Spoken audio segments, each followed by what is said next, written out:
hasanah. Dalam Islam nggak ada bid'ah hasanah. Nama orang ada hasanah. Ibu hasanah. Kalau bid'ah nggak ada yang hasanah. Nabi bersabda apa? Kullu bid'atin dhalalah wa kullu dhalalatin finnar. Setiap bid'ah itu sesat, setiap kesesatan tempat neraka. Nabi yang bersabda demikian. Kok tiba-tiba ada orang yang Assalamualaikum warahmatullahi wabarakatuh. Alhamdulillah wassalatu wassalamu ala rasulillah wa ala alihi wa sahbihi wa man walah amma ba'du. Kembali lagi di Ufik Media, channel resmi saya sendiri. Ada satu redaksi yang perlu saya sampaikan untuk memberikan tanggapan kepada kelompok Salafi Wahabi yang telah berkuar-kuar bid'ah senjata utama untuk menghajar amaliyah dan tradisi yang dilakukan oleh warga Nahdliyin, sehingga seringkali yang dilakukan oleh kelompok Salafi Wahabi memang begitu keras dan juga tegas bahwa yang namanya bid'ah itu pasti dolalah. Ya, karena mereka itu kurang konsistensinya. Kadangkala menyebutkan madhab yang 4 atau madhahibil arba'ah atau al-a'immah al-arba'ah. Akan tetapi dari sisi lain yang digaung-gaungkan masalah sunnah. Ini loh yang paling sunnah, katanya seperti itu.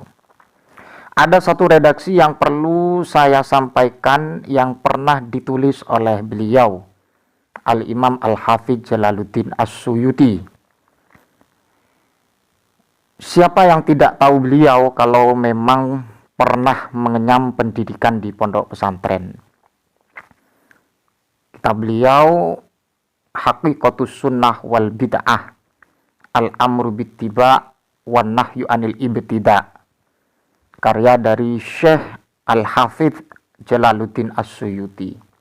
Jadi silahkan Anda percaya atau tidak, tapi kalau saya pribadi daripada percaya kepada ustadz Salafi Wahabi, lebih baik saya percaya kepada Al-Imam Al-Hafidz Jalaluddin As-Suyuti. Keilmuannya memang bisa dipertanggungjawabkan karena beliau bergelar Al-Hafidz, mumpuni dalam masalah hadis. Tapi Salafi Wahabi mereka memang sering mengatakan tidak ada di sunnah Nabi, tidak ada di masa Rasulullah. Tapi yang pakar dengan hadis seperti Al-Imam Jalaluddin As-Suyuti kok beda dengan apa yang disampaikan oleh Ustadz Wahabi. Seperti siapa ya yang ada di Indonesia? Ustadz Syafiq Riza Basalama, Ustadz Firanda, dan juga Ustadz siapa itu? Ustadz Samsul Arifin ya. Oh, Zainal Abidin, dan juga Ustadz Khalid Basalama.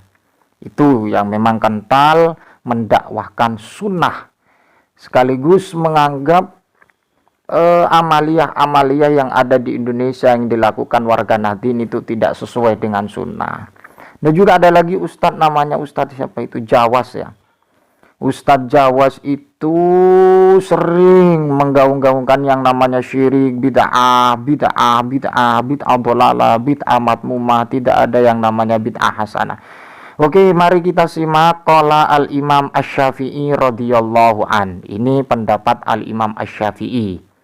Jadi ahli bid'ah mohon didengarkan ya, atau pendukung ahli bid'ah kelompok Salafi Wahabi. Qala Asy-Syafi'i, qala Al-Imam Asy-Syafi'i radhiyallahu an. Al-bid'atu bid'atani. Bahwa bid'ah itu ada dua atau dua pembagian ya.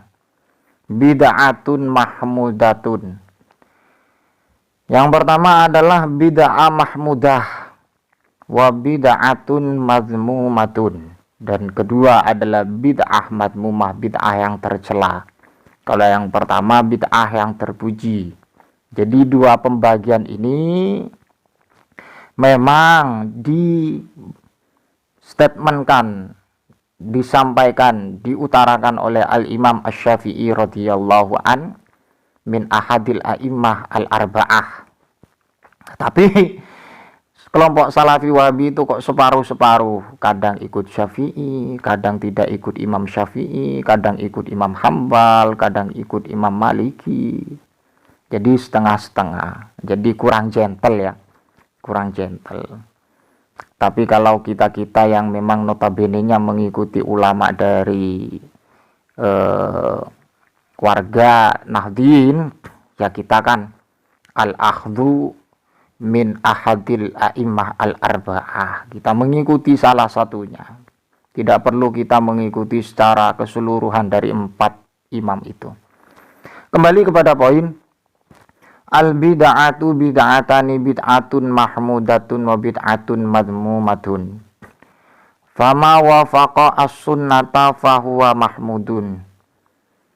Adapun sesuatu yang cocok atau senada dan selaras atau sesuai dengan as-sunnah, fahuwa mahmudun, maka sesuatu itu dianggap dipuji. Berarti ini konteks bid'ah mahmudah. Jadi segala amaliyah ketika memang cocok dengan sunnah, substansi dari amaliyah tersebut ya, bukan sekedar background, tapi substansi atau isi dari amaliyah tersebut, kalau memang berisikan sesuatu yang sesuai dengan sunnah, maka itu dianggap bid'ah mahmudah.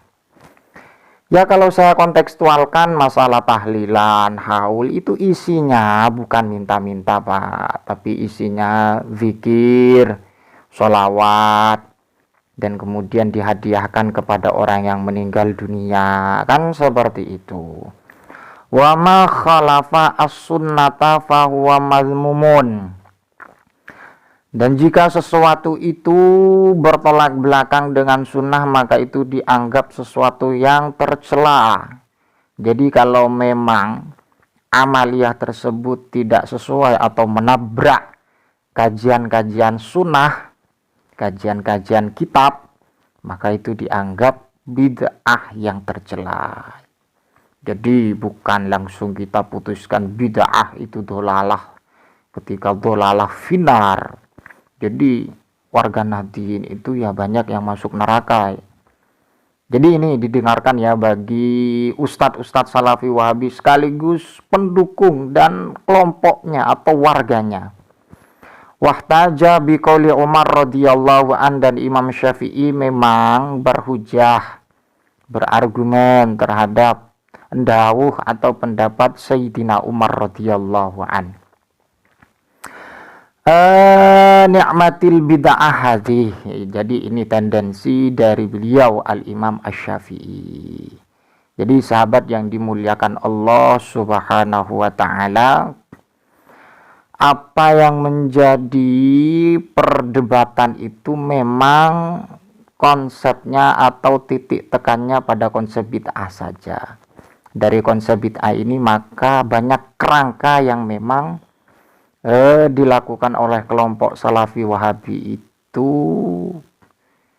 yang dilakukan atau yang distatementkan pekerjaan atau amaliyah umat Islam khususnya warga Nahdien itu dikatakan tidak sesuai dengan sunnah Nabi Muhammad SAW.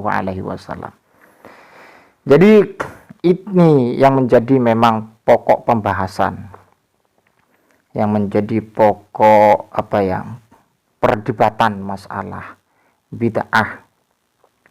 Ini dalam kitab beliau Haqiqatus Sunnah wal Bid'ah, Al-Amru Bittiba' wan Nahyu Anil Ibtida', karya Jalaluddin As-Suyuti.